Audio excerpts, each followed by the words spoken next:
Hi guys, welcome back to my channel. So I asked you guys on Instagram if you would like to see a Q&A on here, and a lot of you voted yes, so that's what I'm going to do right now.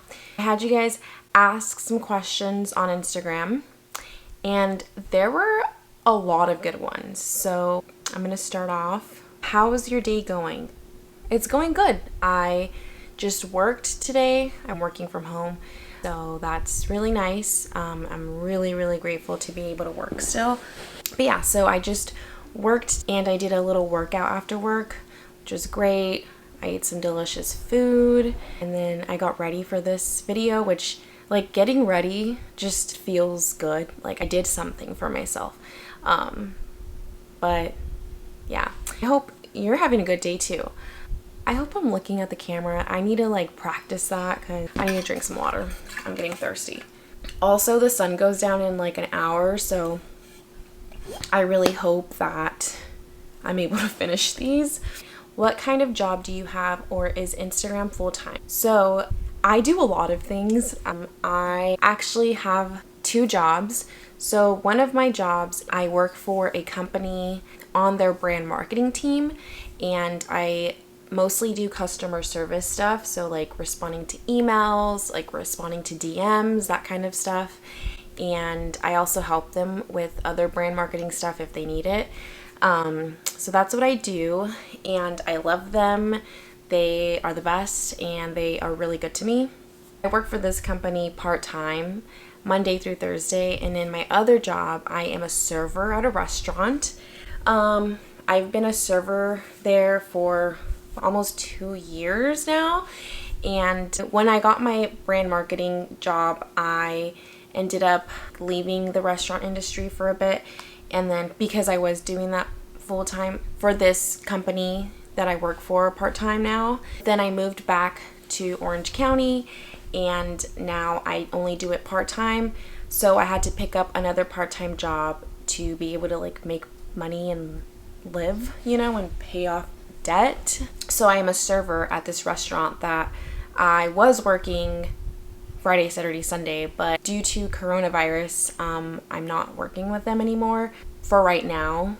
Hopefully in the future. A lot of people ask me this a lot, like if I make money off of Instagram. Actually, Instagram is not, like I don't even consider it a job. I consider it like a hobby, like something that I just love to do.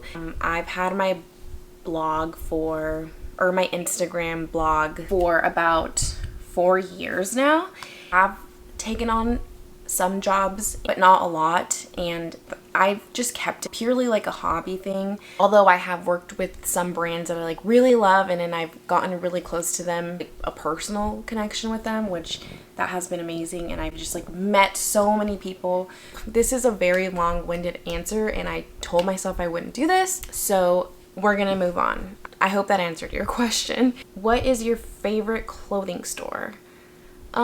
This is a hard one because I only shop for things when like I need them or when I get rid of things. So like it's not all the time. But to answer your question, I have like Free People stuff. I like Reformation. I have some of their things.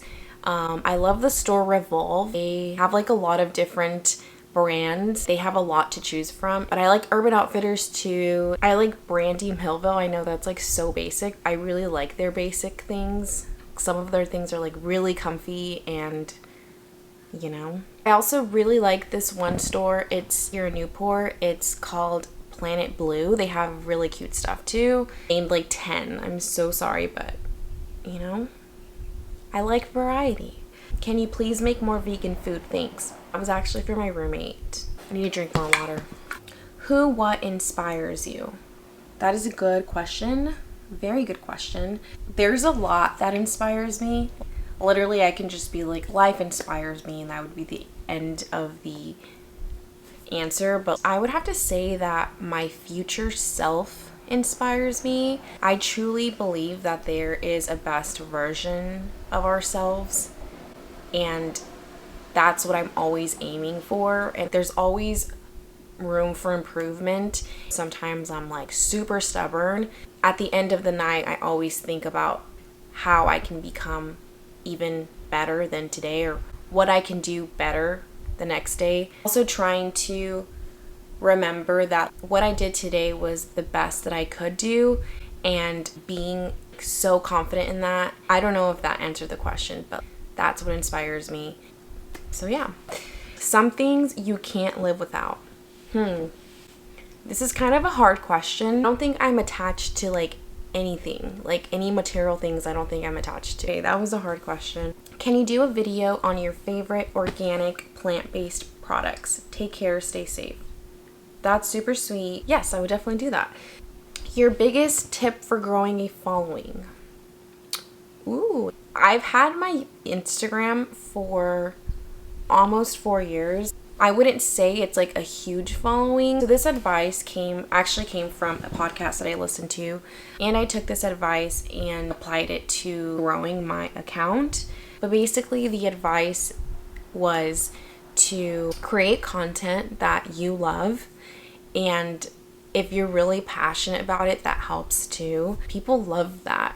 Like, make amazing content for people, and make it for the people who are already following you, because those are your people. Like, value them.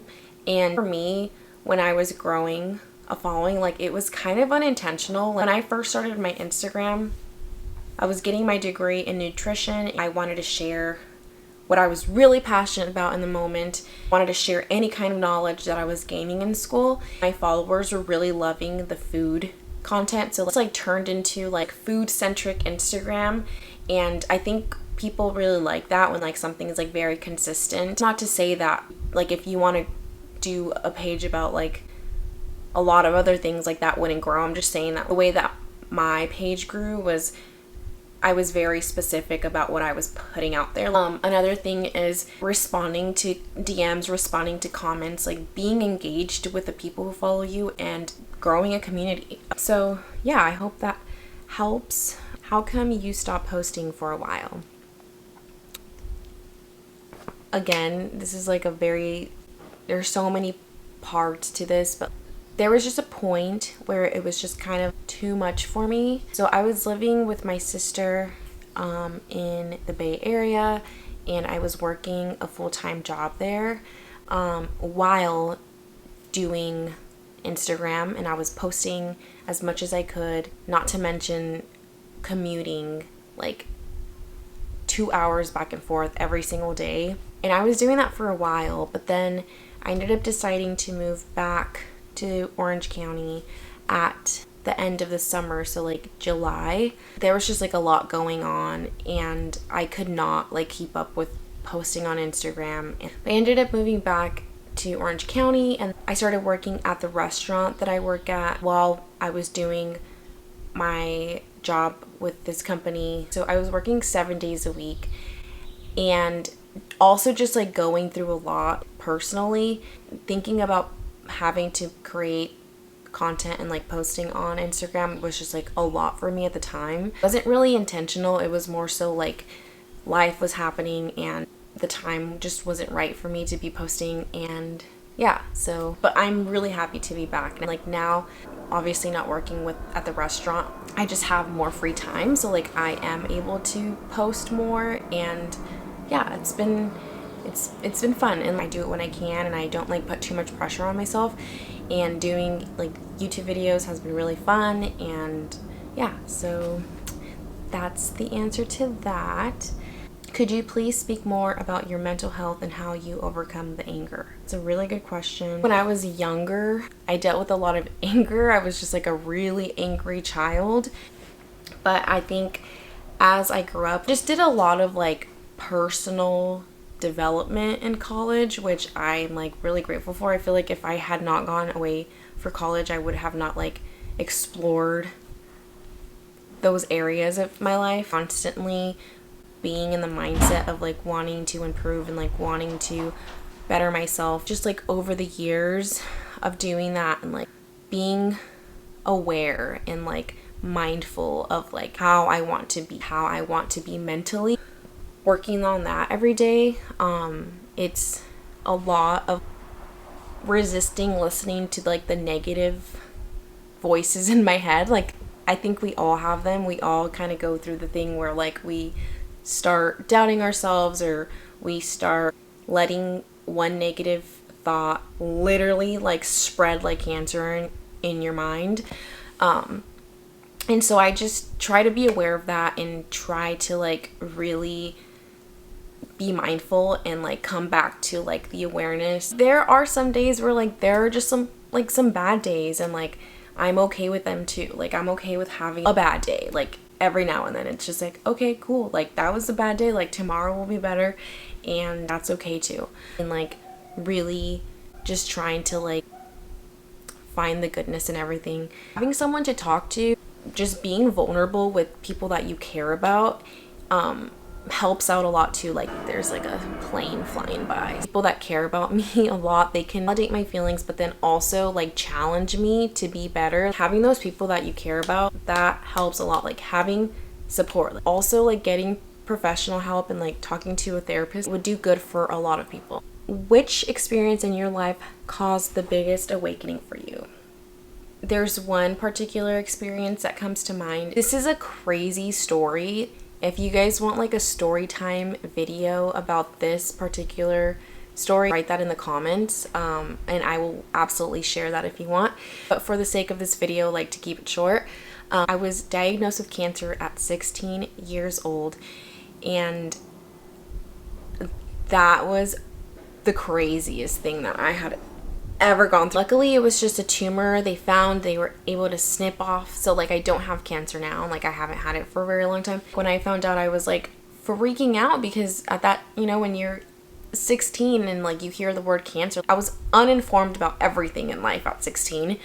I think just like thinking that I was going to die, like just put everything into perspective for me. I think moving forward, I continued taking that feeling with me. For me, if I was going through something, I would kind of remind myself, you almost died. You talked to God and you said like you want to continue living, so that's what you need to do.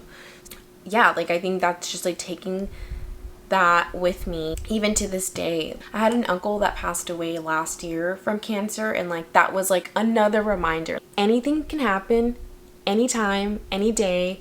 Like that just like helps me shift my mind back to like living versus like dying. I don't know if that makes any sense, but I think that's it for this video. So if you guys have any requests about anything, please let me know. Please comment anything that you would like, or just DM me on Instagram. I really hope you guys enjoyed watching this. I will see you all in the next video. Bye.